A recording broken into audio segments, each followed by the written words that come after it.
The batteries finally died on the crazy eyes on this puppet, which is really sad for me because now I got to figure out how to open them, and hopefully it's easy to change them because it was like the selling point for getting this exact puppet.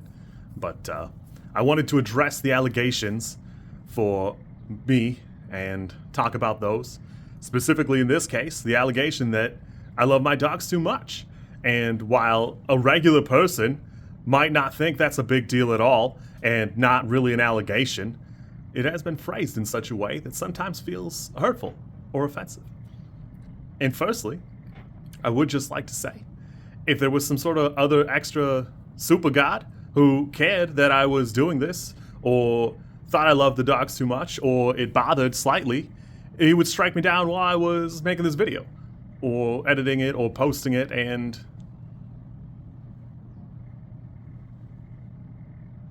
it must not be that big of a deal.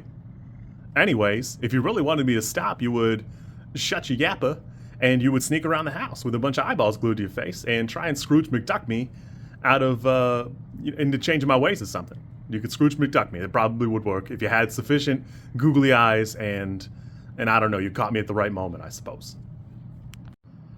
That said, I will teach you now what I do to spoil the dogs, other than when we're cooking sometimes. If it's not something the dogs can have, like a little baby bite, I know they're not supposed to have like straight up regular people food. But if I'm cooking something over at my mother's and it's got like onion in it or whatever, I will sometimes make them scrambled eggs, a little scramby. And I have caught myself several times seasoning the eggs as if there's some fear that it will not be how the dogs like it. And I understand that that is just a crazy person thing that I do.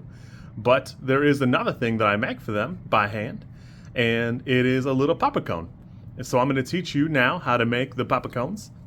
The very simple ingredients. It is basically blueberry, honey, peanut butter, and some pumpkin.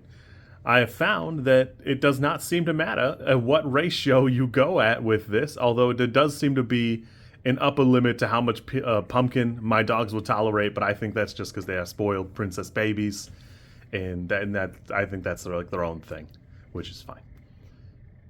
If you have a cat, my advice to you is to go to the pound and see if maybe they will let you have like an exchange program. You can drop off the cat and get a cool animal. That would be just fine.